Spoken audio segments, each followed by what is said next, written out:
பெயராலே ஆமென். ஜெபம் செய்வோம்.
அன்பிருந்த கடவுளே, இந்த ஓய்வு நாளுடைய காலை வேளையிலே நோக்கி பார்க்க கர்த்தர் கிருபை செய்திருக்கிறேன். நன்றி செலுத்துகிறோம் ஆண்டவரே. உலகத்தில் நாங்கள் 100 நாட்கள் வாழ்வதை பார்க்கிறோம் ஆண்டவரே. உம்மிடத்திலே ஒரு நாள் வாழ்வது மேலானது என்று சொன்ன வார்த்தையின்படியாக ஆண்டவரே, இந்த நாளிலும் கூட ஆண்டவரே, வழிபாட்டுக்கு வர இயலாத, ஆலயத்துக்கு வர இயலாத சூழலிலும் கூட இந்த ஆராதனை நீர் எங்களை பங்கு பெற கர்த்தர் கிருபை செய்திருக்கிறீர். உமக்கு நன்றி செலுத்துகிறோம் ஆண்டவரே. இந்த நாளிலும் கூட இந்த ஆராதனை காணொளி காட்சியின் மூலமாக பார்த்து கொண்டிருக்கக்கூடிய ஒவ்வொரு திருச்சபையின் பிள்ளைகளுக்கும், கிறிஸ்துவ பிள்ளைகளுக்கும் நீர் இறங்கி வந்து இந்த ஆராதனுடைய ஆசீர்வாதங்கள் அவர் பெற்றுக்கொள்ள கர்த்தர் கிருபை செய்வீராக ஆண்டவரே. பிசாசானவன் எந்த விதத்தில் இவர்களை சோதனை கொண்டு வராதபடி, இந்த ஆராதனைக்கு விரோதமாக எழும்பாதபடி என்னுடைய தேவனுடைய வல்லமையுள்ள கரம் பரிசுத்த ஆவியானவரே இந்த ஆராதனை முழுவதுமாக நீர் ஆட்கொள்ள செய்வீராக ஆண்டவரே. குறிப்பாக இந்த ஆராதனையிலே நாங்கள் பாடுகின்ற பாடல்கள், ஏறெடுக்கக்கூடிய விண்ணப்பங்கள், படிக்கக்கூடிய திருமறை பகுதிகள், கேட்கக்கூடிய வார்த்தைகள் அனைத்தும் உம்முடைய வல்லமுள்ள கரம் எங்களோடு கூட ஆட்கொள்ளட்டும் ஆண்டவரே.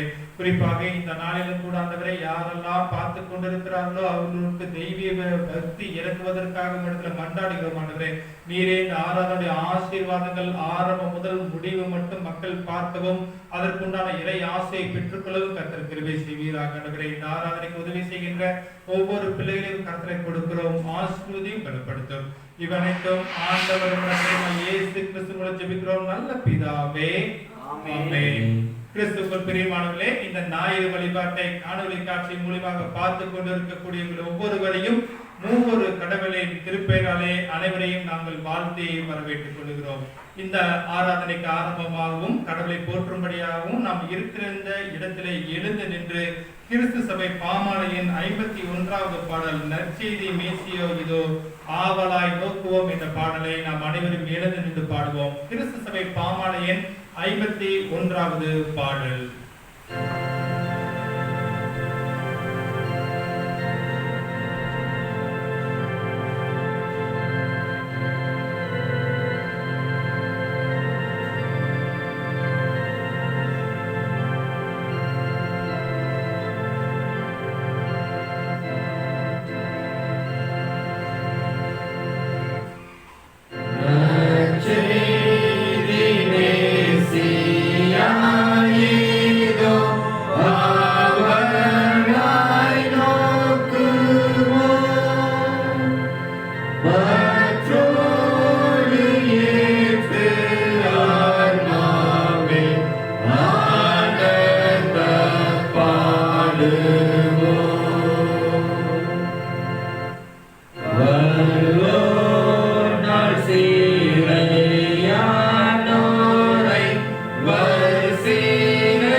துன்மார்க்கன் தான் செய்த துன்மார்க்கத்தை விட்டு விலகி நியாயத்தையும் நீதியும் செய்வானாகில் அவன் தன் ஆத்துமாவை பிழைக்க பண்ணுவான்.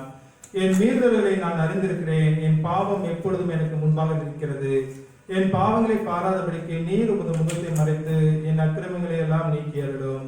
தேவனுக்கு இருக்கும் பலிகள் நொறுங்குண்ட ஆவிதான். தேவனை நொறுங்குண்டதும் நறுங்குண்டதுமான இதயத்தை நீர் புறக்கணியீர்.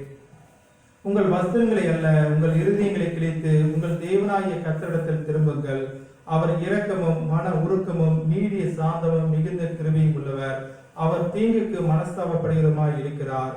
நம்முடைய தேவனாய் ஆண்டவருக்கு விரோதமாக நாம் கலகம் பண்ணி அவர் நமக்கு முன்பாக வைத்த நியாய பிரமாணங்களின்படி நடக்கத்தக்கதாக நாம் அவருடைய சத்தத்திற்கு செவிகொடாமல் போனோம். ஆனாலும் நம்முடைய தேவனாகிய கர்த்தரிடத்தில் இரக்கங்களும் மன்னிப்புகளும் உண்டு. மனம் திரும்புங்கள், பரலோக ராஜ்யம் சமீபித்திருக்கிறது. நான் எழுந்து என் தகப்பனிடத்திற்கு போய், தகப்பனே, பரத்துக்கு விரோதமாகவும் உமக்கு முன்பாகவும் பாவம் செய்தேன். இனிமேல் உம்முடைய குமாரன் என்று சொல்லப்படுவதற்கு நான் பாத்திரன் அல்ல என்பேன். நமக்கு பாவங்கள் என்போமானால் நம்மை நாமே வஞ்சிக்கலாய் இருப்போம். சத்தியம் நமக்குள் இராது. நம்முடைய பாவங்களை நாம் அறிக்கையிட்டால் பாவங்களை நமக்கு மன்னித்து எல்லா அநியாயத்தை நீக்கி நம்மை சுத்திகரிப்பதற்கு கர்த்தர் உண்மையும் நீதியும் உள்ளவராய் இருக்கிறார். பிரியமான சகோதர சகோதரிகளே, நம்முடைய பரமபிதாவாகிய சர்வ வல்லமையுள்ள தேவனுடைய அளவில்லாத தயவினாலும் இரக்கத்தினாலும் பாவ மன்னிப்பை பெறுவதற்காக நாம் செய்த பலவிதமான பாவங்களையும் அக்கிரமங்களையும் அவர் சந்நிதியில் மாயமாக மறைத்துக் கொள்ளாமல் பணிவும் தாழ்மையும் துக்கமும் ஈர்ப்பிடிதமுள்ள இதயத்தோடு அறிக்கையிட வேத வசனம் பரப்பல வாக்கியங்களை நம்ம ஏவுகிறது. நாம் இக்காலத்திலும் தேவனுக்கு முன்பாக நம்முடைய பாவங்களை மனத்தாழ்மையாய் அறிக்கிட வேண்டுவதுமன்றி அவருடைய திருக்கரங்களினால் நாம் பெற்றுக்கொண்ட மேன்மையான உபகாரங்களுக்காக சோத்திரம் செலுத்துவோம். மிகவும் சிறந்த அவருடைய புகழை பிரஸ்தாபம் பண்ணுவோம். அவருடைய மகா பரிசுத்த வசனத்தை கேட்கவும் நம்முடைய சரீரத்துக்காகவும் ஆத்மாவுக்கும் தேவையானங்களுக்காக வேண்டிக்கொள்ளும் நாம் கூடி வந்திருக்கிற இந்த தருணத்தில் பாவங்களை அறிக்கிறது நம்முடைய விசேஷ கடமையா இருக்கிறது. ஆகியால் இங்கே இருக்கிற நாம் அனைவரும் சுத்த இதயத்தோடும் தனது சத்தத்தோடும் பரம கிருபாசனத்தை என்னோடு கூட சேர்ந்து நான் சொல்லுகிற பிரகாரம் சொல்ல உங்களை வேண்டிக் கொள்கிறேன். அமைதியாக முழங்கால் படியிட்டோ அல்லது அமர்ந்தோ ஆண்டவரிடத்தில் வேண்டுதல் செய்வோம். சர்வ வல்லமை மிகுந்த இரக்கமுள்ள பிதாவே, தப்பிப்போன ஆடுகளைப் போல நாங்கள் வழிகளுக்கு வழிவந்து போனோம். எங்களை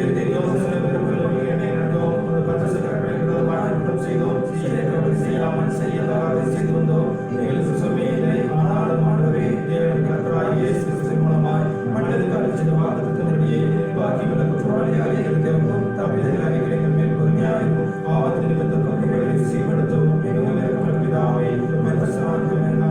நாங்கள் தேவபக்தி நீதியில் இருந்து கொள்வதாய்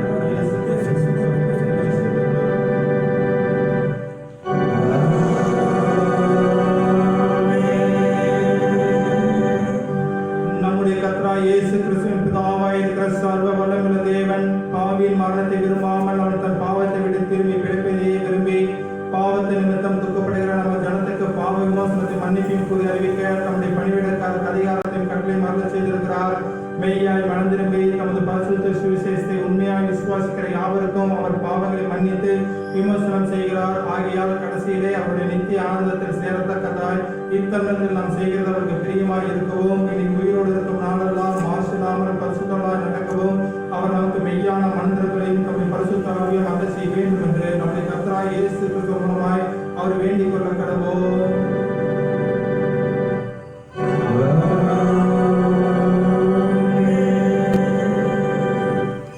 ஆண்டவர் கற்பித்த இறைவனிலே எழுப்போம்.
கோபம் என்ற போது சோதனை நடந்தது போல உங்களை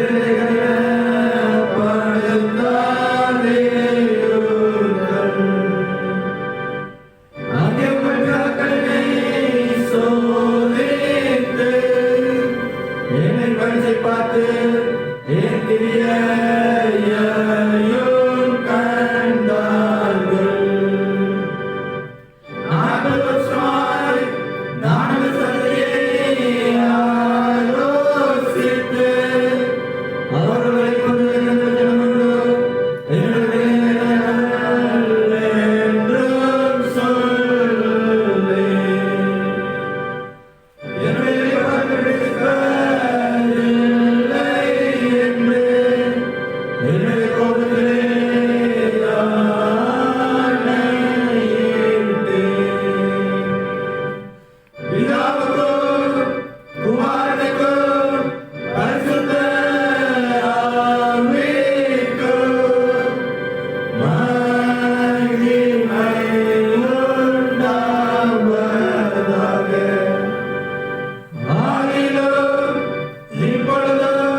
எசேக்கியேல் தீர்க்கதரிசியின் புஸ்தகம் 36ஆம் அதிகாரம் 24 முதல் 36 வரை. எசேக்கியேல் 36ஆம் அதிகாரம் 24 முதல். நான் உங்களை புறஜாதிகளிடத்திலிருந்து அழைத்து உங்களை சகல தேசங்களிலிருந்து சேர்த்து உங்கள் சுய தேசத்திற்கு உங்களை கொண்டு வருவேன். அப்பொழுது நான் உங்கள் மேல் சுத்தமான ஜலம் தெளிப்பேன். நான் உங்களுடைய எல்லா அசுத்தங்களையும் உங்களுடைய எல்லா நரகலான விக்கிரகங்களையும் நீக்கி உங்களை சுத்தமாக்குவேன். நீங்கள் சுத்தமாவீர்கள்.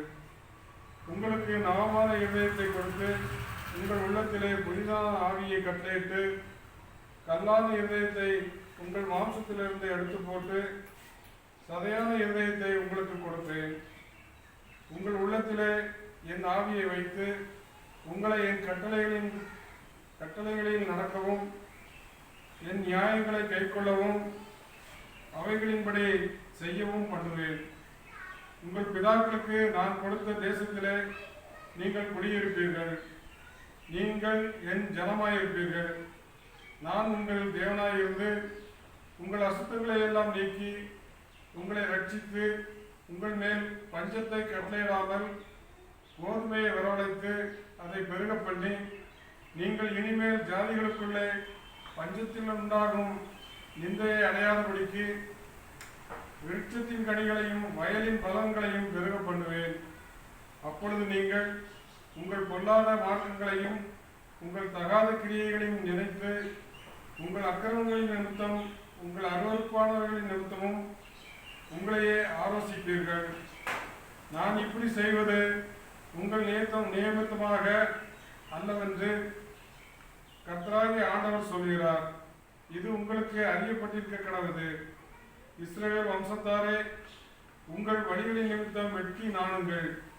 கர்த்தராகிய ஆண்டவர் சொல்கிறது என்னவென்றால், நான் உங்கள் அக்கிரமங்களை எல்லாம் நீக்கி உங்களை சுத்தமாக்கும் காலத்திலே பட்டணங்களை குடியேற்றுவிப்பேன். அவாந்திரமான ஸ்தலங்களும் கட்டப்படும். பாழாக்கப்பட்ட தேசம் கடந்து போகிற யாவருடைய பார்வைக்கும் பாழாய் கிடக்கிறதற்கு பதிலாக பலியிடப்படும். பாழாய் கிடந்த இத்தேசம் ஏதேன் தோட்டத்தை போலாயிற்று என்றும் அவாந்திரமும் வாழும் நிர்மூலமாயிருந்த பட்டணங்கள் அரணிப்பானவைகளும் குடியேற்றும் பட்டணங்களுமாய் இருக்கிறது என்றும் சொல்லுவார்கள். கர்த்தராகிய நான் நிர்மூலமானவைகளை கட்டுகிறேன் என்றும் பாழானதை பயிர் நிலமாக்குகிறேன் என்றும் அப்பொழுது உங்களை சுற்றிலும் உள்ள மீதியான ஜாதிகள் அறிந்து கொள்வார்கள். கர்த்தராகிய நான் இதை சொன்னேன். இதை செய்வேன் என்பதே.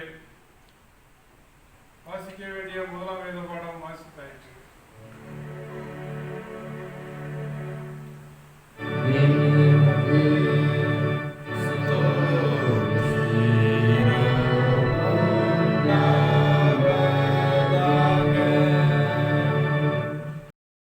இரண்டாம் திருமுறை பாடம் படிக்க கேட்போம்.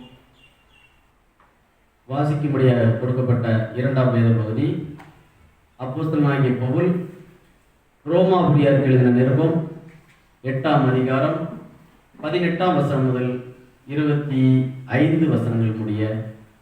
ரோமர் 8ஆம் அதிகாரம் 18ஆம் வசனம் முதல் 25 வசனங்கள் முடிய. ஆதலால் இக்காலத்து பாடுகள் இனி நம்மிடத்தில் வெளிப்படும் மகிமைக்கு ஒப்பிடத்தக்கவைகள் அல்ல என்று எண்ணுகிறேன்.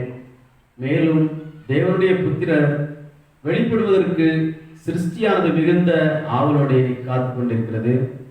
அதேனென்றால் சிருஷ்டியானது அழிவுக்குரிய அடிமைத்தனத்திலிருந்து விடுதலையாக்கப்பட்டு தேவனுடைய பிள்ளைகளுக்குரிய மகிமையான சுயாதீனத்தை பெற்றுக்கொள்ளும் என்கிற நம்பிக்கையோடு அந்த சிருஷ்டியானது சுய இஷ்டத்தினாலே அல்ல, கீழ்ப்படிவினாலேயே மாயைக்கு கீழ்ப்பட்டிருக்கிறது.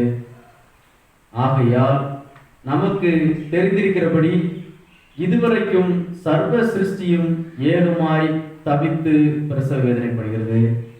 அதுவுமல்லாமல் ஆவியின் முதற் பலனை பெற்ற நாமும் கூட நம்முடைய சரீர மீட்பாகிய புத்திர சுவிகாரம் வருகிறதற்கு காத்திருந்து நமக்குள்ளே தவிக்கிறோம். அந்த நம்பிக்கையினாலே நாம் ரட்சிக்கப்படுகிறோம். காணப்படுகிறதை நம்புகிறது நம்பிக்கை அல்ல. ஒருவன் தான் காண்கிறதை நம்ப வேண்டுவதென்ன?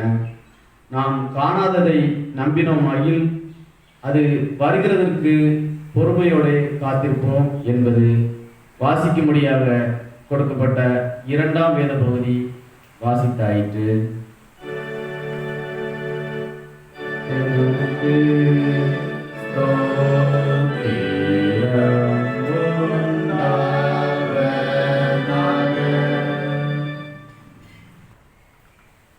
நற்செய்தி பாடம் படிக்க கேட்போம். நாம் இருக்கும் இடத்திலே அனைவரும் எழுந்து நின்று படிக்க கேட்போம். வாசிக்கும்படியாக தெரிந்து கொள்ளப்பட்ட நற்செய்தி பாடம் யோவான் 20ஆம் அதிகாரம் வசனங்கள் 19 தொடங்கி 23 முடிய. யோவான் 20ஆம் அதிகாரம் வசனங்கள் 19 தொடங்கி 23 முடிய. வாரத்தின் முதல் நாளாகிய அன்றைய தினம் சாயங்கால வேளையிலே சீஷர்கள் கூடியிருந்த இடத்தில் யூதருக்கு பயந்ததினால் கதவுகள் பூட்டப்பட்டிருக்கையில் இயேசு வந்து நடுவே நின்று, உங்களுக்கு சமாதானம் என்றார். அவர் இப்படி சொல்லி தம்முடைய கைகளையும் விலாவையும் அவர்களுக்கு காண்பித்தார். சீஷர் கர்த்தரை கண்டு சந்தோஷப்பட்டார்கள். இயேசு மறுபடியும் அவர்களை நோக்கி, உங்களுக்கு சமாதானம் உண்டாவதாக. பிதா என்னை அனுப்பினது போல நானும் உங்களை அனுப்புகிறேன் என்று சொல்லி அவர்கள் மேல் ஊதி, பரிசுத்த ஆவியை பெற்றுக்கொள்ளுங்கள். எவருடைய பாவங்களை மன்னிக்கிறீர்களோ அவைகள் அவர்களுக்கு மன்னிக்கப்படும், எவருடைய பாவங்களை மன்னியாதிருக்கிறீர்களோ அவைகள் அவருக்கு மன்னிக்கப்படாதிருக்கும் என்றார். வாசிக்கும்படியாக தெரிந்து கொள்ளப்பட்ட நற்செய்தி பாடம் வாசித்தாயிற்று.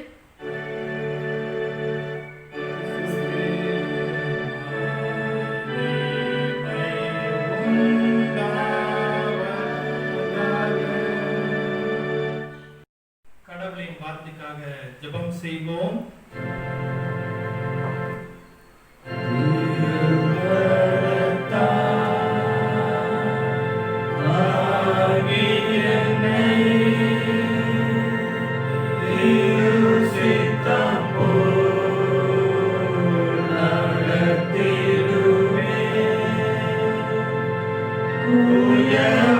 கையில் கரிமண்ணா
வல்லரத்தால் எங்களை வழிநடத்துகிற கடவுளே, குயவனை களிமண்ணை போல வழிநடத்துகிற கடவுளே, இந்த நாளிலும் கூட ஆண்டவரே எங்களை கருத்தில் ஒப்புக் கொடுக்கிறோம் ஆண்டவரே. காரூரில் போன்ற எங்களுடைய எதிர்கால வாழ்வை பெறுவது எங்களுடைய மனதில் இருக்கிறது ஆண்டவரே. காரூர்களை மாற்றி நீர் ஒரு பரிசுத்தாவின் மூலமாக உமது வார்த்தைகளை எங்களுக்கு அனுப்புவீராக ஆண்டவரே. நாங்கள் பயந்து நடுக்கத்தோடு கலக்கத்தோடு இனி நாளை என்ன நடக்கும் என்று சொல்லி கலங்கி இருக்கக்கூடிய இந்த வார்த்தைகளை கேட்டுக்கொண்டிருக்கக்கூடிய பிள்ளைகளுக்கு உமது வார்த்தைகளை ஆசுவத்தை கொடுத்தருவீராக ஆண்டவரே. இந்த நாளிலும் கூட ஆண்டவரே என்னை மறைத்தலரும் நீர் வெளிப்படும் ஆண்டவரே. இந்த காணொலி காட்சியை யாரெல்லாம் பார்த்து கொண்டிருக்கிறார்களோ அவர்களுக்கு உடைய வல்லமை இறங்குவதாக ஆண்டவரே. பரிசுத்த ஆவியானவர் ஆதி திருச்சபையிலே ஒரே நாளில் 3000 பேரை தொட்ட கடவுளை இந்த நாளிலும் இறங்கி வந்து பார்த்து கொண்டிருக்கிற ஒவ்வொரு பிள்ளைகளையும் குடும்பத்தாரையும் நீர் ஆசீர்வதிப்பீராக ஆண்டவரே. என்னை மறைத்தரலும் இவனைத்தும் ஆண்டவர் ரட்சகருமாய் இயேசு கிறிஸ்துவின் ஜெபிக்கிறோம் நல்ல பிதாவே, ஆமென். கிறிஸ்துக்கள் பிரியமானவர்களே, இந்த நாளிலும் கூட இந்த ஆராதனையில் கலந்து கொண்டிருக்கக்கூடிய ஒவ்வொருவரையும் மீண்டுமாக ஆண்டவர் ரட்சகருமாய் இயேசு கிறிஸ்துவின் திருப்பெயராலே அனைவருக்கும் அன்பின் வாழ்த்துக்களை நான் தெரிவித்துக் கொள்கிறேன். பிரியமானவர்களே, ஆலயம் செல்ல இயலாத சூழலிலும் கூட இந்த நாளிலும் வீட்டிலேயே அல்லது காணொலி காட்சியை பார்த்து கொண்டிருக்கிற உங்களை ஒவ்வொருவரும் பரிசுத்த ஆவியானவர் நிரப்புவாராக. இந்த நாளிலும் நம்முடைய CSI சினாடு மாமன்றம் கொடுத்திருக்கக்கூடிய தலைப்பை பார்ப்போம் என்று சொன்னால், படைப்பு விடுதலைக்காக வேதனையுற்று தவிக்கிறது என்று சொல்லப்படுகிறது. படைப்பு விடுதலைக்காக வேதனையுற்று தவிக்கிறது என்று சொல்லி மாமன்றம் கொடுத்திருக்கிறது. இந்த ஞாயிறு பெந்தேகோஸ்து ஞாயிறுக்கு பின் வருகின்ற 2ஆம் ஞாயிறு. அது மாத்திரமல்ல, சுற்றுச்சூழல் ஞாயிறு என்று சொல்லப்படுகிறது. ஈக்காலஜி சண்டே என்கிற அந்த வழிபாட்டில் தான் நாம் இப்பொழுது இணைந்திருக்கிறோம். கிரியேஷன் கிராண்ட்ஸ் ஃபார் லிபரேஷன் என்று சொல்லப்படுகிறது. படைப்பு விடுதலைக்காக பிரசவ வேதனையிலே தவிக்கிறது என்று சொல்லப்படுகிறது. படிக்கும்படியாக தெரிந்து கொள்ளப்பட்ட 2ஆம் திருமறை பகுதி ரோமர் 8ஆம் அதிகாரம் 22ஆம் திருமொழியை பார்ப்போம் என்று சொன்னால், ரோமர் 8ஆம் அதிகாரம் 22ஆம் திருமொழியை படிக்க கேட்போம். ஆகையால் நமக்கு தெரிந்திருக்கிறபடி இதுவரைக்கும் சர்வ சிருஷ்டியும் ஏகமாய் தவித்து பிரசவ வேதனைப்படுகிறது என்று சொல்லி பரிசுத்த பவுல் அழகாக எழுதுகிறார். படைப்புகள் ஏகமாய் தவித்து பிரசவ வேதனைப்படுகிறது என்று சொல்லப்படுகிறது. கிறிஸ்துவுக்குள் பிரியமானவர்களே, கடவுள் இந்த உலகத்தை படைக்கின்ற போது மிக அழகாக படைக்கிறார். இயற்கை எழில் நிறைந்த அவருடைய படைப்புகளை பார்க்கின்ற போது கடவுள் அனைத்தையும் நன்மையாக நல்ல வண்ண நிறங்களிலே உலகத்தை படைக்கிறதை நாம் பார்க்க முடிகிறது.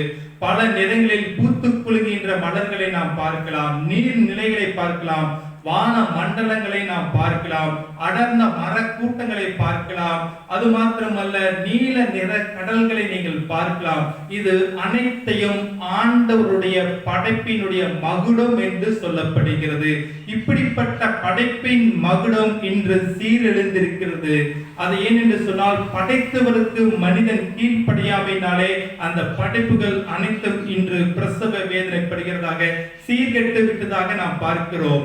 மனிதர்கள் உயிரினங்கள் வாழ்வதற்கு நிலம், நீர், காற்று இவைகள் 3 மிக முக்கியம் என்று சொல்லப்படுகிறது. ஆனால் இன்று நாம் வாழ்கின்ற வாழ்க்கையிலே நீர் மாசுபட்டதாக இருக்கிறது, காற்று மாசுபட்டதாக இருக்கிறது, நிலம் மாசுபட்டதாக இருக்கிறது, காலநிலை மாற்றங்கள் மாறுபட்டதாக இருக்கிறது, இயற்கையினுடைய பேரழிவுகள் மிகவும் பாதிப்பு உண்டாகிறது. அதிக மழைகள் இப்பொழுது ஒரு பகுதியிலே பெய்கிறது, மழை இல்லாத வறட்சியினாலே மக்கள் பெறுகிறார்கள். ஒரு பக்கம் தண்ணீர் பெருக்கினாலே இப்படி இயற்கை சீரழிவுகளாக இப்பொழுது அந்த படைப்புகள் முழுவதுமாக மாற்றம் சொல்லிக் கொண்டே போகலாம். ஆனால் இந்த படைப்புகளோடு தான் கடவுள் இருக்கிறார் என்பதை புரிந்து கொள்ள வேண்டும். மனிதர்களோடு மாத்திரம்தான் இருக்கிறார் என்று நாம் நினைக்கிறோம். அதல்ல, திருமறைகளில் சொல்லப்படுகின்ற கடவுள் உங்களோடும் என்னோடும் இருக்கிறார். அது மாத்திரமல்ல, கடவுள் படைத்த அனைத்து படைப்புகளோடும் இருக்கிறார் என்பது திருமறையிலே விவரித்து கூறப்பட்டிருக்கிறது. இந்த கடவுள் தன்னை வெளிப்படுத்துகின்ற அந்த இயற்கையினுடைய படைப்புகளை பார்ப்போம் என்று சொன்னால், யாத்திராகமம் 20ஆம் அதிகாரம் 18ஆம் திருமொழியிலே பார்ப்போம் என்று சொன்னால், கடவுள் தன்னை இடி முழக்கத்தின் வழியாக, புயலின் வழியாக அவர் வெளிப்படுகிறதை நாம் பார்க்க முடியும். வாசிங்கள் யாத்திராகமம் 20ஆம் அதிகாரம் 18ஆம் திருமொழி. ஜனங்கள் எல்லாரும் இடி முழக்கங்களையும் இடி முழக்கங்களையும் மின்னல்களையும் எக்கால சத்தத்தையும் மலை புகைகிறதையும் கண்டார்கள். அதை கண்டு ஜனங்கள் பின்வாங்கி தூரத்திலே நின்று மோசேயை நோக்கி நீர் எங்களோடு பேசும் நாங்கள் கேட்கிறோம். தேவன் எங்களோடு பேசாதிருப்பாராக. கடவுள் நீர் மோசேயோடு நாங்கள் பேசுகிறோம், கடவுளோடு நாங்கள் பேசவில்லை என்று சொல்லி இஸ்ரேல் மக்கள் சொல்கிறார்கள். அவருடைய அந்த படைப்பினுடைய வெளிப்பாடு என்பது மிக இடி மின்னலாக, இடி முழக்கமாக, புயலிலே வெளிப்படுகின்ற கடவுள் இயற்கையோடு இருக்கிறார், படைப்புகளோடு இருக்கிறார் என்பதை நாம் புரிந்து கொள்ள வேண்டும். அது மாத்திரமல்ல, ஆதியாகமம் 28ஆம் அதிகாரம் 18ஆம் திருமுறையிலே பார்ப்போம் என்று சொன்னால், அங்குதான் கற்களின் நடுவிலே கடவுள் வெளிப்படுகிறதை பார்க்கலாம். பெத்தேல் என்கிற வார்த்தை அங்கு முதலாக பயன்படுத்தப்படுகிறது. கடவுள் வாசம் பண்ணுகிற இடமாக கற்களிலே வெளிப்படுகிறதை பார்க்கலாம். வாசியுங்கள் ஆதியாகமம் 28:18ஆம் திருமுறை. அதிகாலையிலே யாக்கோபு எழுந்து தன் தலையின் கீழ் வைத்திருந்த கல்லை எடுத்து அதை தூணாக நிறுத்தி அதன் மேல் எண்ணெய் வார்த்து அந்த ஸ்தலத்திற்கு பெத்தேல் என்று பெயரிட்டான். அந்த இடத்திற்கு, கடவுள் தங்குகின்ற இடத்திற்கு பெத்தேல் என்று சொல்லுகிற அந்த கற்கள் கடவுளுடைய படைப்புகள் மூலமாக வெளிப்படுகிறதை நாம் பார்க்கலாம். கற்களின் வழியாக, இடி மின்னலின் வழியாக, புயலின் வழியாக விடுகின்ற கடவுள் சம பூமியிலும் நிறைந்திருக்கிறார். படைப்பில் இருக்கக்கூடிய பூமியிலே அவர் நிறைந்திருக்கிறதை பார்க்க முடியும். ஆதியாகமம் 18ஆம் அதிகாரம் 1ஆம் திருமுறையிலே பார்ப்போம் என்று சொன்னால், கடவுள் இந்த சம பூமியிலே வெளிப்படுகிறதாக பார்க்கலாம். ஆதியாகமம் 18ஆம் அதிகாரம் 1ஆம் திருமுறையை வாசிக்க கேட்போம். பின்பு கர்த்தர் மம்ரேயின் சமபூமியிலே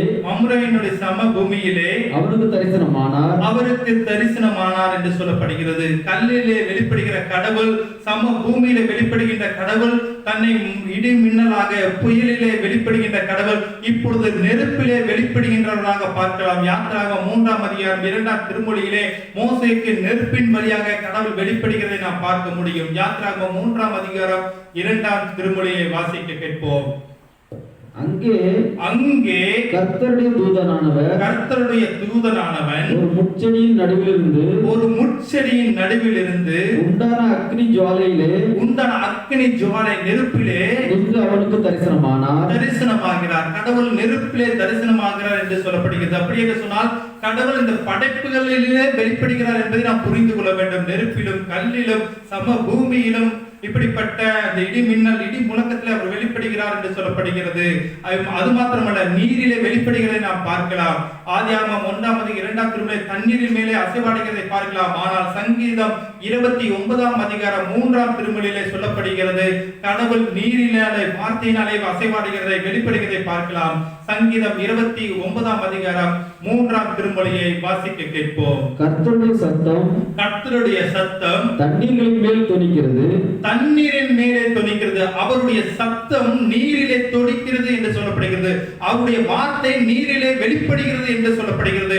அப்படிப்பட்ட படைப்புகளில் இருந்து கடவுளுடைய வார்த்தை வெளிப்படுகிறது என்பதை நாம் புரிந்து கொள்ள வேண்டும். அது மாத்திரமல்ல, இஸ்ரவேல் மக்களை வழிநடத்துகின்ற போது அவர் மேகங்களில் இருந்து நம்மை வழிநடத்துவதை பார்க்கலாம். மேகங்கள் மூலமாக அவர் வெளிப்படுவதை நாம் பார்க்கலாம். யாத்திராகமம் 13ஆம் அதிகாரம் 22ஆம் திருமுறை சொல்லப்படுகிறது. யாத்திராகமம் 13:22ஆம் திருமுறையை வாசிக்க கேட்போம்.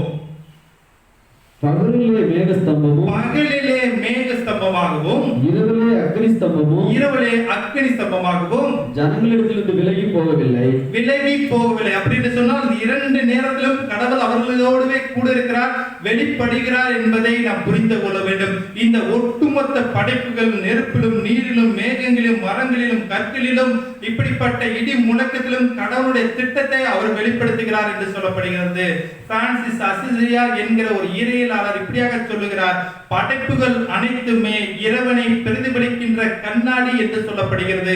நாம் கண்ணாடி முன்பாக இருந்தால் நான் எப்படிப்பட்டவன் என்பதை பிரதிபலிக்கின்றதை போல இந்த படைப்புகளை பார்க்கின்ற போது கடவுளை பிரதிபலிக்கிறதாக அசிசியா சொல்லுகிறார்.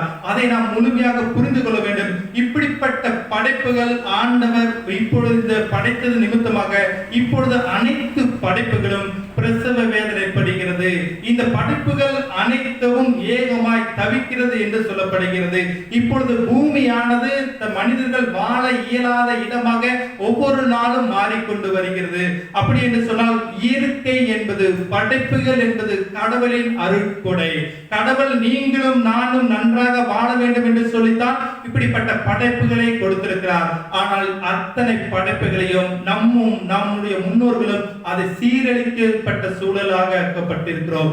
அதை மையமாக வைத்துதான் இது சீரழிக்கப்பட்ட இந்த படைப்புகள் மீண்டும் மாற்றுருவாக்க வேண்டும் என்று சொல்லித்தான் இந்த நாளிலும் கூட மாமன்றம் நமக்கு இப்படிப்பட்ட தலைப்பை கொடுத்திருக்கிறது.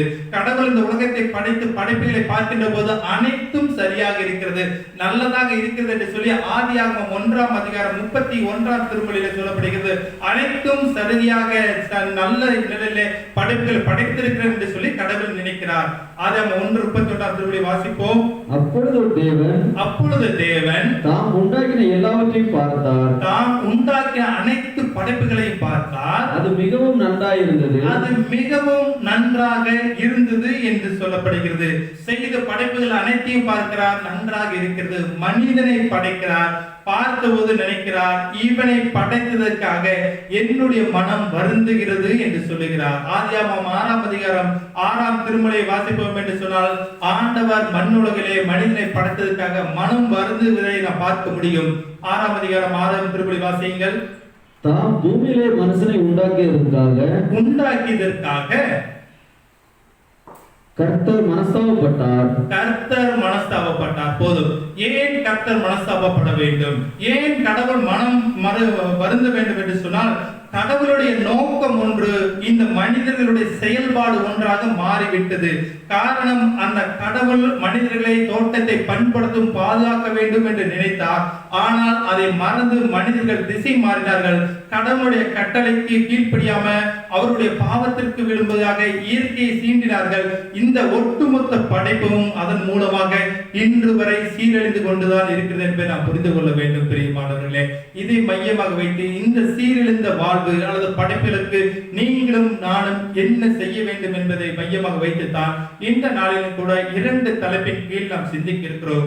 முதல் தலைப்பானது மனிதனின் மீறுதல் என்று சொல்லப்படுகிறது. முதல் தலைப்பு மனிதனின் மீறுதல் என்று சொல்லப்படுகிறது. இங்கே படைப்பை பாதுகாக்க வேண்டிய ஒரு அரியதான அல்லது மிகச்சிறந்த ஒரு பொறுப்பை கடவுள் நம்மிடத்தில் மனிதனுக்கு வழங்குகிறார். ஆனால் அதை பண்படுத்தாமல் பாதுகாக்கவும் அவர் ஏதேன் தோட்டத்திலே கொண்டு போய் வைத்தார். ஆதியாகமம் 2ஆம் அதிகாரம் 15ஆம் திருமுறையை வாசிப்போம். 2:15.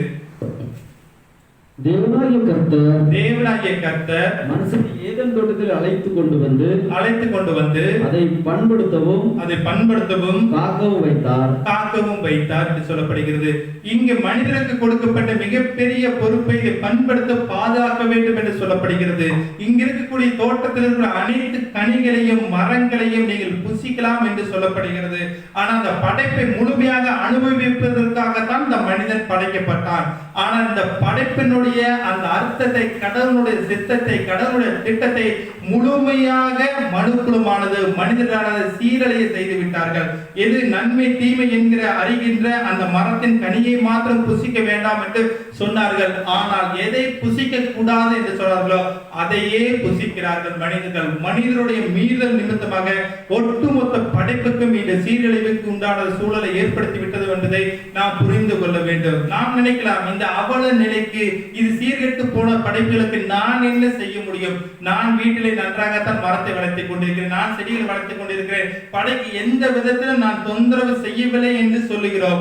ஆனால் இந்த நாளிலும் கூட படைப்புகள் சுதந்திரமாக வாழ்வதற்கு நீங்களும் நானும் ஒப்புக் கொடுக்க வேண்டும். ஏனென்று சொன்னால், கடவுள் படைப்புகளோடு வெளிப்படுகிறார். அவர் வெளிப்படுகின்ற கடவுள் இருக்கிறார் என்பதை உணர்ந்து அந்த படைப்புகளுக்கு கடவுளுடைய மீறுதலை நாம் உணர்ந்து கொண்டு அப்படிப்பட்டவர்களாக உண்மையோடு உத்தமத்தோடு இருக்க வேண்டும் என்று சொல்லப்படுகிறது. கிறிஸ்துவுக்குள் பிரியமானவர்களே, சீனாய் மலையிலே மோசேக்கு கடவுள் தரிசனம் கொடுத்து ஒரு 10 கட்டளைகளை கொடுக்கிறார். அந்த 10 கட்டளையினுடைய நிறைவு கட்டளை என்று சொன்னால் யாத்ராகமம் 20ஆம் அதிகாரம் 17ஆம் திருமுறையிலே சொல்லப்படுகிறது. 10 கட்டளையினுடைய நிறைவு கட்டளை யாத்ராகமம் 20:17ஆம் திருமுறையை வாசிப்போம்.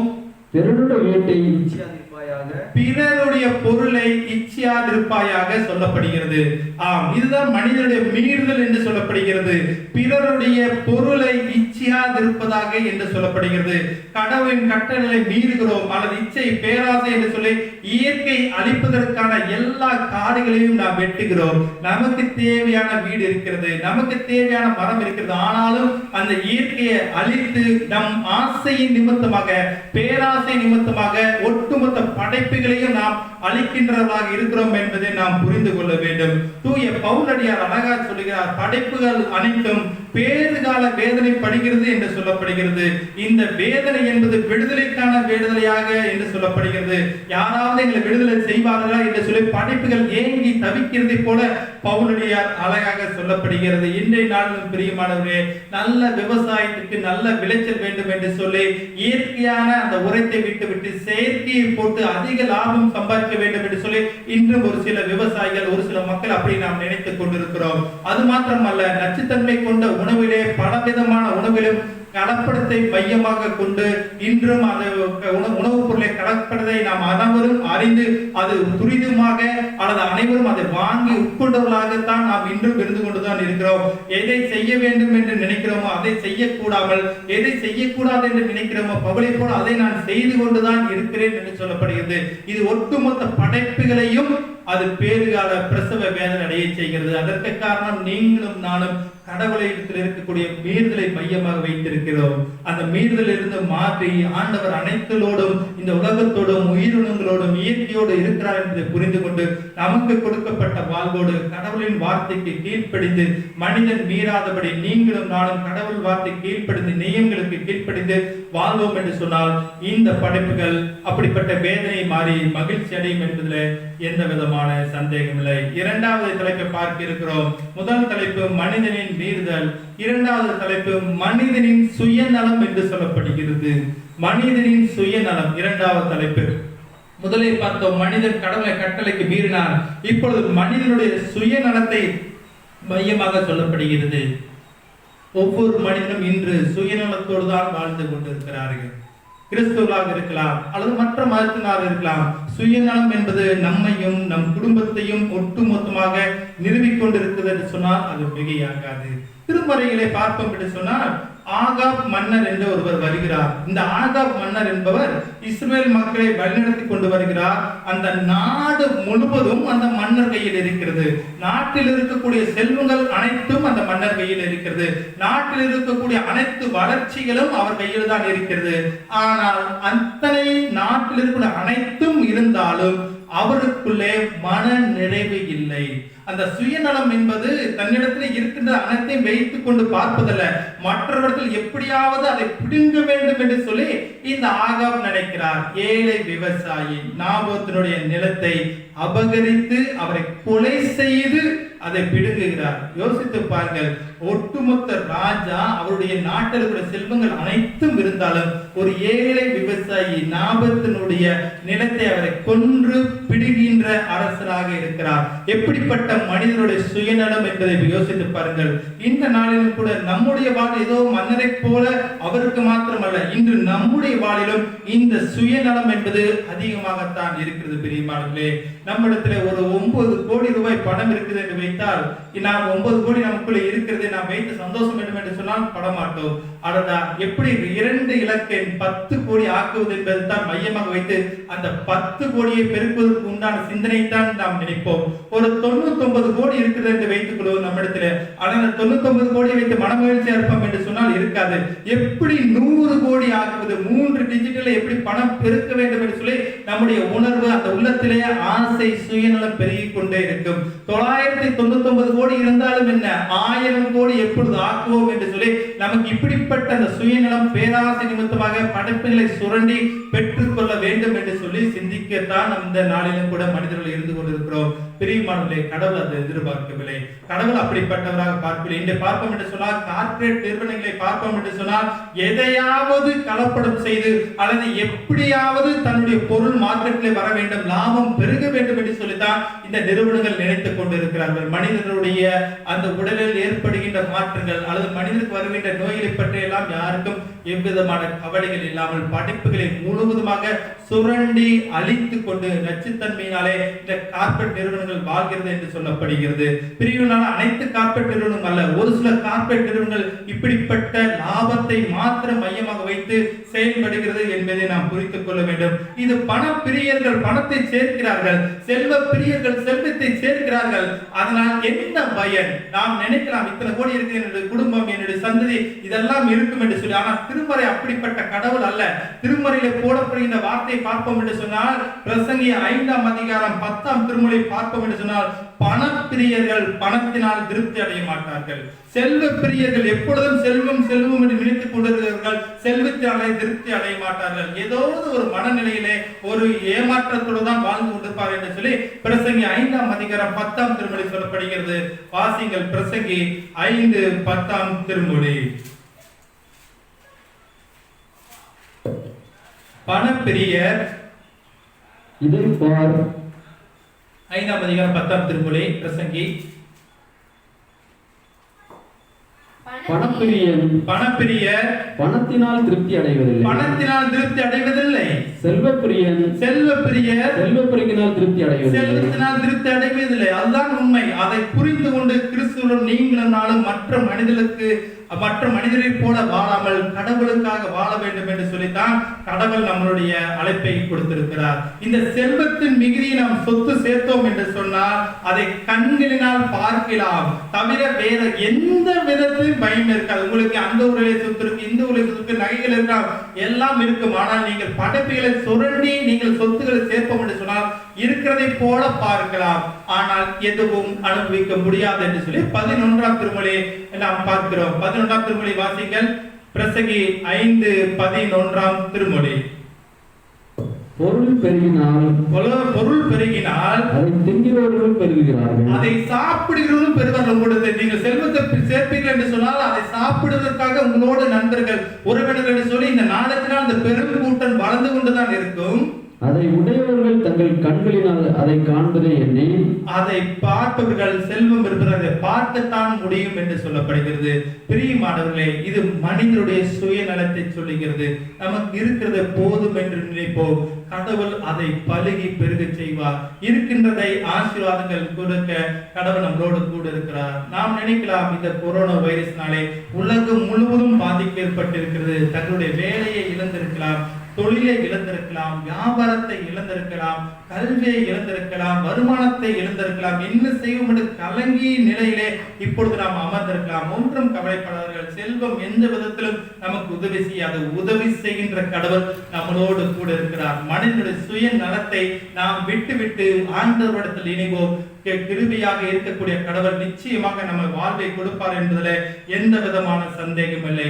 ஒரு தேசத்தை அல்லது ஒரு குடிமகனாக நான் தேசத்தை காப்பாற்ற வேண்டும் என்று சொல்லி எனக்குள்ள எண்ணம் இருக்கும். அதே போல நான் ஒரு குடிமகனான குடும்பத்தை சார்ந்தவனாக இருப்பதால் என் குடும்பத்தை எப்படியாவது கரை சேர்க்க வேண்டும் என்று சொல்லி நமக்கு பொறுப்பாண்மை நிறைந்த உலகத்தில் தான் வாழ்ந்து கொண்டிருக்கிறோம், உண்மைதான்.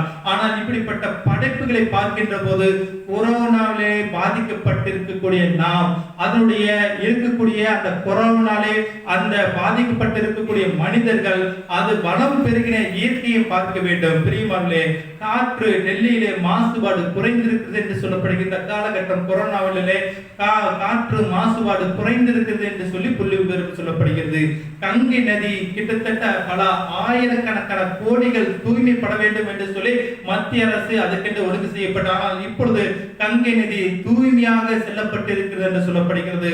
பவானியினுடைய ஆற்றானது அந்த நெசவு தொழில் மூலமாக சாலை சலவை தொழிலினுடைய அது ஒட்டுமொத்த விளைச்சலை பாதிக்கின்ற இந்த காலகட்டமானது இப்பொழுது நல்ல நீர் நிலையாக அநேக மக்களுக்கு போஜனம் கொடுக்கக்கூடிய விவசாயத்திற்கு நல்ல நிலம் கொடுத்திருக்கிறது. பிரியமானவர்களே, இப்படிப்பட்ட கொரோனாவினாலே பாதிப்பு உண்மைதான்.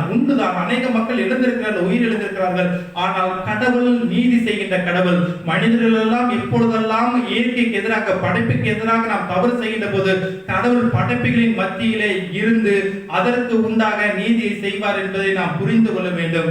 அதற்கு உறுதுணையாக கடவுளோடு நாமும் இருந்து படைப்புகளை வளர்ப்போம். நம்முடைய இல்ல வளங்களிலே, இல்ல வளாகத்திலே அல்லது வீட்டிலே அந்த தூய்மையாக்கின்ற மரத்தை வளர்ப்போம். புகை உருவாவதை நாம் குறைப்போம். நெகிழி என்கிற பிளாஸ்டிக்கை பயன்படுத்த தவிர்ப்போம். சூரிய எரிசக்தி சோலார் பிளானட் சொல்லுகிற அதை நாம் பயன்படுத்துவோம். காடுகளை அழிக்காமல் மக்களுக்கு வாழ்ந்து கொள்கிறோம். இந்த காடுகளை அழித்திட்ட பல்வேறு விதமான ரியல் எஸ்டேட்டர்கள் அந்த பிளாட் போட்டு விற்கின்ற சூழலை நாம் பார்க்கிறோம். பிரியமானவர்களே, இதெல்லாம் ஒட்டுமொத்த படைப்புகளை அழிக்கின்ற செயலாக பார்க்கிறோம். அது நம்முடைய வாழ்விலே என்னுடைய மீறுதலுக்காக, என்னுடைய சுய நலத்திற்காக இந்த படைப்புகளை அழிக்காதபடி நான் அடுத்த வருகின்ற என்னுடைய தலைமுறையினருக்கு நான் பெற்றுக்கொண்டிருக்கக்கூடிய இந்த இயற்கை வளங்களை அவர் கையிலே ஒப்படைப்பதற்காக நீங்களும் நானும் ஆண்டவரிடத்தில் மன்றாடுவோம். ஆண்டவர் நிச்சயமாக படைப்புகளை நாம் என்ன பண்ணுவோம், பாதுகாப்போம், நேசிப்போம். கடவுள் நிச்சயமாக நம்முடைய வாழ்வு இயற்கையோடு உறவு கொண்ட வாழ்விலே நாம் நிலைத்திருப்போம். கடவுள் உங்களையும் என்னையும் ஆசீர்வதிப்பார் என்பதிலே எந்த விதமான சந்தேகமில்லை. இறுதியாக ஒன்றே ஒன்று சொல்கிறேன், இன்று நீங்கள் எங்களை காப்பாற்றுங்கள். இன்று நீங்கள் எங்களை காப்பாற்றுங்கள், நாளை நாங்கள் உங்களை காப்பாற்றுகிறோம் என்று சொல்லி மரங்களினுடைய செய்தியில் சொல்லப்படுகிறது என்பது பிரியமானவர்களே. மரத்தை காப்போம். நிச்சயமாக நம்முடைய வாழ்வு, நம்முடைய குடும்ப வாழ்வு, நம்முடைய தலைமுறையினுடைய வாழ்வு ஒரு ஆசீர்வாதமாக இருக்கும் என்பதை சந்தேகமில்லை. மனிதனுடைய மீறுதல்கள், மனிதனுடைய சுயநலங்கள் இன்று படைப்புகளை முழுமையாக அளிக்கப்பட்டிருக்கிறது. விடுதலைக்காக பிரசவ வேதனை படைக்கிறது. அதை மாற்றி இப்பொழுது படைப்புகள் நீங்களும் நானும் கடவுளுடன் சேர்கின்ற போது இந்த படைப்பு ஒரு மகிழ்ச்சி தருகின்ற படைப்பாக, கடவுள் படைத்த நோக்கத்தை நீங்களும் நானும் புரிந்து கொண்டு வாழ்வோம். கடவுள் நிச்சயமாக இந்த திருமொழிகளை ஆசீர்வதித்து பாதுகாத்து வழி நடத்துவாங்க. ஆமென். தேவன் தாமே இந்த திருமொழிகளை ஆசீர்வதிப்பாராக. ஆமென். ஜெபம் செய்வோம். எல்லா ஊற்றுக்கும் உறவினருக்கும் ஆசீர்வாதத்துக்கு காரணமாக இருக்கக்கூடிய கடவுளே, இந்த நாளில் கூட ஆண்டவரே சுற்றுச்சூழல் ஞாயிறு ஈக்காலஜி சண்டையில் கூட ஆண்டவரே மாமன்றம் கொடுத்திருக்கக்கூடிய தலைப்பிலை நாங்கள் இந்த நாளில் சிந்திக்க கர்த்தர் கிருபை செய்திருக்கிறீர். நன்றி செலுத்துகிறோம் ஆண்டவரே. படைப்பு விடுதலைக்காக வேதனையுற்று காத்திருக்கிறது என்று சொன்ன தூய பவுலடியார் சொன்ன வார்த்தைப்படியாக அந்த படைப்புகளை நாங்கள் பிரசவ வேதனை இல்லாதபடி ஒரு மகிழ்ச்சி நிறைந்த வாழ்வை நாங்கள் படைப்புகளுக்கு கொடுக்க நாங்களும் இப்பொழுது காணொலி காட்சி மூலம் பார்த்து கொண்டிருக்கக்கூடிய ஒவ்வொரு பிள்ளைகளும் இந்த நாள் முதல் படைப்புகளுக்கு நாங்கள் ஆதரவாக இருக்க, திருச்சபைக்கு ஒரு ஆதரவாக இருக்க, சமூகத்திற்கு ஒரு ஆதரவாக இருக்க, குடும்பத்திற்கு ஒரு ஆதரவாக இருக்க எங்களை எடுத்து பயன்படுத்துகிறார்கள் ஆண்டவரே. எங்களுடைய மீறுதலை நிமித்தமாக படைப்புகள் வேதனை உறாதபடி, எங்களுடைய சுயநலத்திற்காக இந்த படைப்புகள் வேதனை உறாதபடி பாதுகாத்துக் கொள்கிறார்கள் ஆண்டவரே. எங்களை முழுமையாக கருத்தில் ஒப்புக் கொடுக்கிறோம். பார்த்துக் கொண்டிருக்கிற ஒவ்வொரு பிள்ளையும் நீர் ஆசீர்வதிப்பீராக. இவனைத்தும் ஆண்டவரும் இரட்சகருமாய் இயேசு கிறிஸ்துவின் ஜெபிக்கிறோம் நல்ல பிதாவே. ஆமென். நாம் அமர்வோம். சபையாருக்கு அறிவிக்க வேண்டிய அறிவிப்புகள் இப்பொழுது அறிவிக்கப்படும். கிறிஸ்துவுக்குள் பிரியமானவர்களே, இந்த நாளில் கூட நமது திருச்சபையில் 14/6/2020 முதல் 20/6/2020 வரை நம் திருச்சபையில் பிறந்த நாள், திருமண நாள் கொண்டாட இருப்பவர்கள் 15ஆம் தேதி திரு ஜான் திருப்பதி அவர்கள், 15ஆம் தேதி திருமதி ஜேனாபாய் மெக்கல்டா பிரான்சிஸ் அவர்கள், 15ஆம் தேதி திருமதி டென்ஸ்லின் ரூபஸ் அவர்கள், 16ஆம் தேதி திரு ஆண்டனி சுனில் அவர்கள், 17ஆம் தேதி திருமதி பத்மாமேரி ஜான்சன் அவர்கள், 17ஆம் தேதி மாஸ்டர் பிரைசன் யூபின் சன் ஆஃப் திரு ஜெஸ்பர் அவர்கள், 17ஆம் தேதி திருமதி மிஸ்லி ஜெயந்தி அவர்கள், 17ஆம் தேதி baby Breslin son of Thiru Selvin அவர்கள், 18ஆம் தேதி திருமதி ஜீனோ சதீஷ் அவர்கள், 18ஆம் தேதி செல்வின் சேரோன் கிரோஸ் டாக்டர் ஆஃப் திரு பெஞ்சமின் அவர்கள், 19ஆம் தேதி Selvi Ancy daughter of Peter Latha அவர்கள், 19ஆம் தேதி master Silas Jackson son of Thiru Charles அவர்கள் பிறந்தநாளை கொண்டாட இருக்கிறார்கள். இந்த வாரம் திருமண நாளை கொண்டாட இருப்பவர்கள் 18ஆம் தேதி திரு கடாச்சம் திருமதி வசந்தா தம்பதியினர் கொண்டாட இருக்கிறார்கள். இப்பொழுது இவர்கள் இந்த காணொலி காட்சியை பார்த்து கொண்டிருக்கிறீர்கள் என்று சொன்னால் எழுந்து நிற்கும்படி அன்புடன் கேட்டுக்கொள்கிறோம். உங்களுக்கு ஒரு சிறப்பு பாடல் திருச்சபையின் சார்பாக பாடப்படும். இப்பொழுது காணொலி காட்சி வழியாக இந்த வாரம் பெயர் சொல்லாத பிறந்தநாளை கொண்டாட இருப்பவர்கள், திருமண நாளை கொண்டாட இருப்பவர்கள் எழுந்து நிற்கும்படி அன்புடன் கேட்டுக்கொள்கிறோம். ஒரு சிறப்பு பாடல் உங்களுக்காக பாடப்படும்.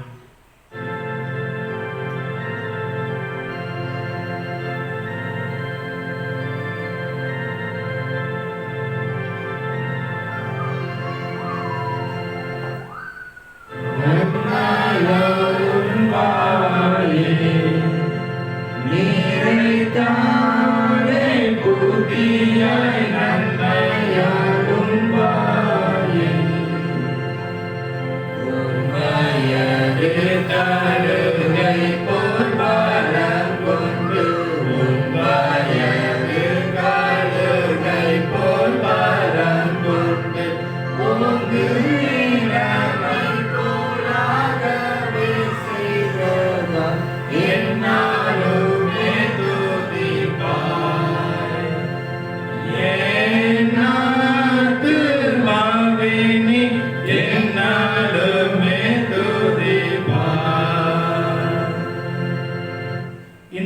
பிறந்த நாள் திருமண நாள் காண்பதற்கான திருச்சபையோட வாக்குத்தத்தம் 1 சாமுவேல் 2ஆம் அதிகாரம் 8ஆம் திருமதியினுடைய முற்பகுதி. 1 சாமுவேல் 2ஆம் அதிகாரம் 8ஆம் திருமொழியினுடைய முற்பகுதி. அவர் சிறியவனை புழுதியிலிருந்து எடுத்து எளியவனை குப்பையிலிருந்து உயர்த்துகிறார் என்று சொல்லி வாக்குத்தத்தம் பண்ணுகிறார். இந்த வாரம் பிறந்த நாள் திருமண நாள் காண்பதற்காக ஜெபம் செய்வோம்.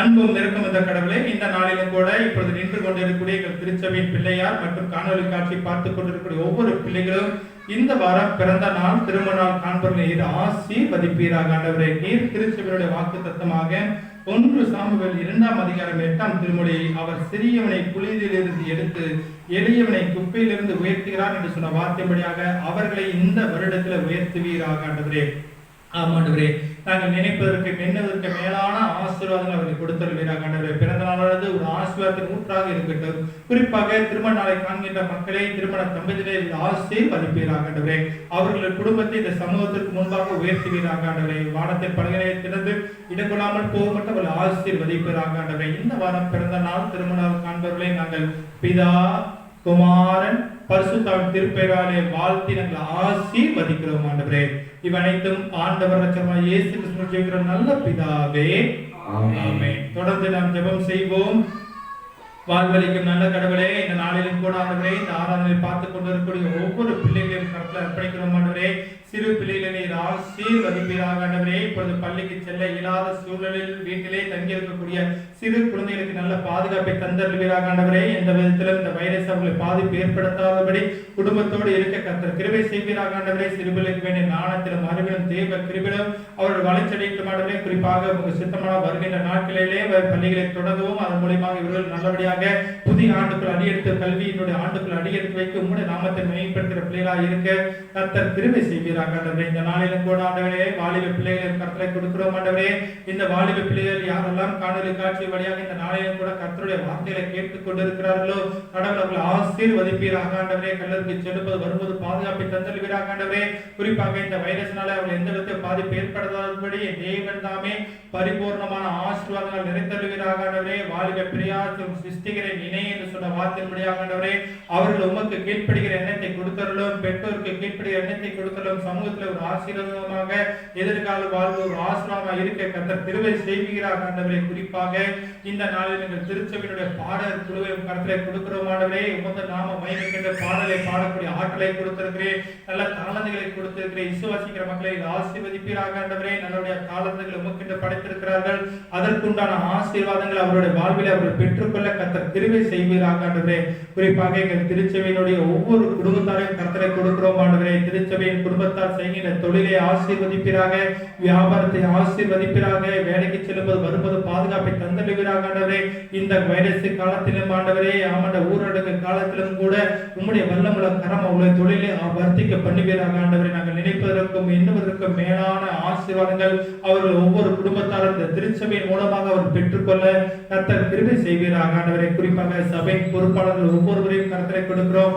சபையின் பொறுப்பாளர்கள் ஆசீர்வதித்தல்வீராக, அவர் குடும்பத்தாரை ஆசீர்வதிப்பீராக. ஆண்டவரே, இந்த திருச்சபைக்கு அவர்கள் முதுகெலும்பாக இருக்கும், திருச்சபைக்கு வளர்ச்சியிலே அவர்கள் தங்களை ஈடுபடுத்திக் கொள்ள கர்த்தர் கிருபை செய்வீராக. ஆண்டவரே, குறிப்பாக ஆண்டவரே, திருமணத்துக்காக காத்துக் கொண்டிருக்கூடிய பிள்ளைகளையும் கர்த்தரை கொடுக்கிறோம். திருமணத்தை நேர்ந்த காரியம் கர்த்தரால் வந்து சொன்ன வார்த்தைப்படியாக திருமணத்தை செய்கின்ற கடவுள் இந்த காரியம் நல்ல ஏற்ற துணையை உருவாக்குவீராக. ஆண்டவரே, குழந்தை பேற்றுக்காக காத்துக் கொண்டிருக்கக்கூடிய பிள்ளைகளையும் கர்த்தரை கொடுக்கிறோம். ஆண்டவரே, குழந்தை பேற்று கடவுளுடைய ஆசீர்வாதம் என்று சொன்ன வார்த்தைப்படியாக அந்த ஆசீர்வாதங்கள் திருச்சபையில் இருக்கக்கூடிய ஒவ்வொரு குடும்பத்தின் பிள்ளைகளையும் பெற்றுக்கொள்ளட்டும். ஆண்டவரே, குறிப்பாக இந்த நாளைக்குள்ள ஆண்டவரே, பெரியவர்கள், வயதானவர்கள், பலவீனமாக இருக்கக்கூடிய ஒவ்வொரு பிள்ளைகளும் கர்த்தரை கொடுக்கிறோம். ஆண்டவரே, பலவீனத்தை மாற்றி யெகோவா ரப்பாக இருக்கக்கூடிய கடவுள் நல்ல பலனை தந்து அவர்களை விடுதலை செய்து ஆசீர்வதிப்பீராக. ஆண்டவரே, குறிப்பாக ஆண்டவர்கள் திருச்சபையை கட்டுமான பணிக்க வருகிறோம்.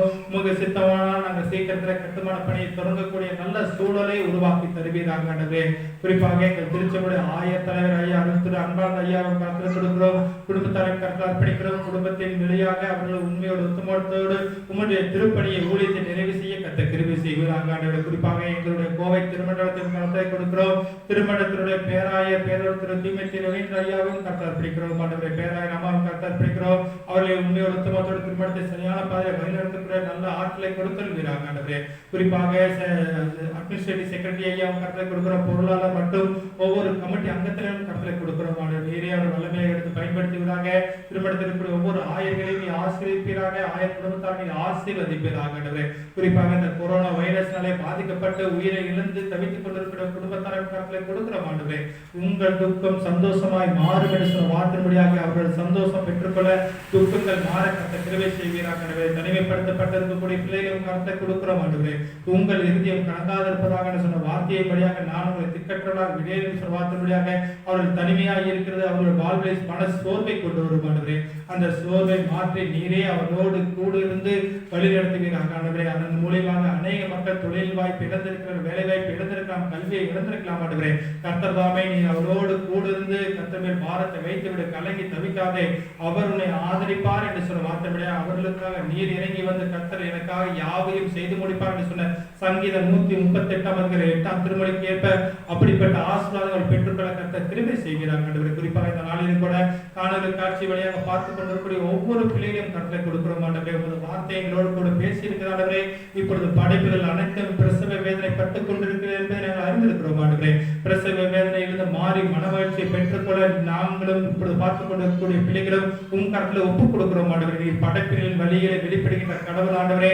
அதை நாங்கள் தடுக்க இயலாத இந்த சூழலும் ஆண்டவரே, இந்த படைப்புகள் மீண்டுமாக மறு உருவாக்கப்படவும் மாற்றம் பெறவும் கத்த கிருபை செய்வீராக ஆண்டவரே. நாங்கள் வருகின்ற தலைமுறையினருக்கு எங்களுடைய மீறுதலை நிமித்தமாக, எங்களுடைய சுயநலத்தின் நிமித்தமாக அவர்கள் அந்த வாழ்வை பெற்றுக் கொள்ளாதபடி இயற்கையை பாதுகாக்க நாங்கள் இந்த நாளில் ஒப்புக் கொடுக்கிறோம் ஆண்டவரே. இந்த சுற்றுச்சூழல் ஞாயிறானது நாங்கள் மற்றவர்களுக்கு உறுதுணையாக மரங்களுக்கும் மற்றும் படைப்புகள் அனைத்துக்கும் நாங்கள் உறுதியை இருக்கிறோம் ஆண்டவரே. நீரை பொருட்படுத்திக் கொள்ளும் ஆண்டவரே. நாங்கள் ஏற்ற நிலையில எங்களுடைய வாழ்நாள் முழுவதும் அதில் நிலைத்திருக்கட்டும் ஆண்டவரே. முழுமையான கருத்தலை கொடுக்கிறோம் ஆண்டவரே. குறிப்பாக இந்த வாரத்திலே செய்கின்ற எங்கள் வாரத்திலே இருக்கின்ற ஒவ்வொரு பிள்ளைகளின் குடும்பத்தில் ஆசீர்வதிப்பீராக ஆண்டவரே. ஒவ்வொரு நாளும் உங்களுடைய பிரசனம் எங்களோடு கூட இருக்கிட்டு வழிநடத்திட்டு ஆண்டவரே. குறிப்பாக உங்கள் சித்தமானால் வருகின்ற நாட்களிலே எங்களுடைய ஆலயங்கள் எல்லாம் திறக்கப்பட்டு அந்த ஆலயத்திலே உமது ஆலய ஆராதனை நடைபெற இறை மக்கள் கலந்து கொள்ள கத்த கிருபை செய்வீராக ஆண்டவரே. தேவனால எல்லாம் கூடும் என்று வார்த்தைப்படியாக நாங்கள் உண்மையே நம்பி இருக்கிறோம் ஆண்டவர். நீரை பொருட்படுத்திக்கொள்ளும் பாதுகாத்தலும் வழி நடத்துவீராக. நாங்கள் கேட்டவை கேட்க மறந்த அனைத்தையும் ஆசீர்வதிப்பீராக ஆண்டவரை. அனைத்தும் ஆண்டவர் இரட்சகருமாகிய இயேசு கிறிஸ்துவின் ஜெபிக்கிறோம் நல்ல பிதாவே. ஆமென். இத்தருணத்தில் ஒருமைப்பட்டு முன்னோக்கி எங்கள் பொதுவான விண்ணப்பங்களை செய்ய எங்களுக்கு கிருபை அளித்து சர்வ வல்லமையுள்ள தேவனே, 2 பேராவது 3 பேராவது நாமத்தினாலே கூடி வரும் பொழுது அவர்கள் கேட்கிறது அருள் செய்வேன் என்று வாக்களித்து இருக்கிறீரே. கர்த்தாவே, உமது அடியாராகிய எங்களுக்கு வேண்டிய நன்மைகள் உண்டாக எங்கள் விருப்பங்களை வேண்டுதலையும் இப்பொழுது நிறைவேற்றி இம்மையிலே உடைய சத்தியத்தை அறிகிற அறிவியும் அறிவிலே நித்திய ஜீவனை எங்களை கட்டளையிட்டு அருளும்.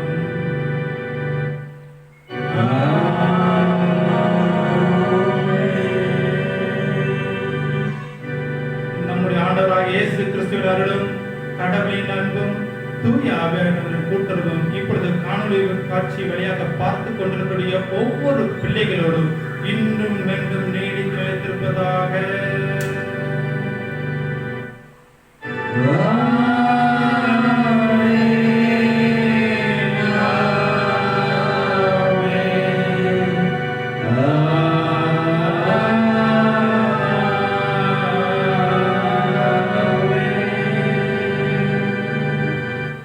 இந்த ஆராதனுடைய நிறைவு பாடலாக நாம் அனைவரும் எழுந்து நின்று புத்தெழுச்சி பாடல் 445வது பாடல், வானகம் வாழ்ந்திடும் எங்கள் தந்தாய் வாழ்க திருநாமம், வருக அரசு பெருக விருப்பம், வாழ்க திருநாமம் என்ற பாடலை நாம் இருந்த இடத்திலே எழுந்து நின்று புத்தெழுச்சி பாடல் 445வது பாடலை பாடுவோம்.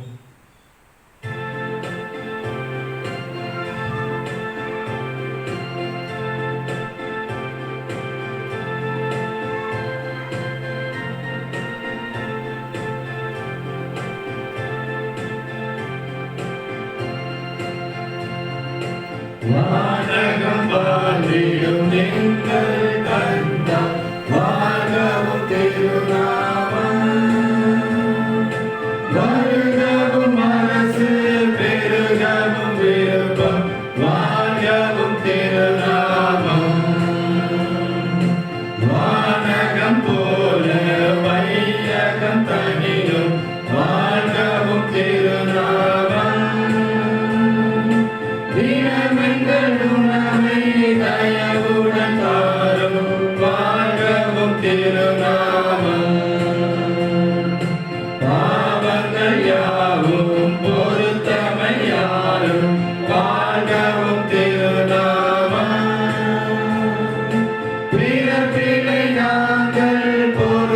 அது போல வாழவும் திருநாமம்.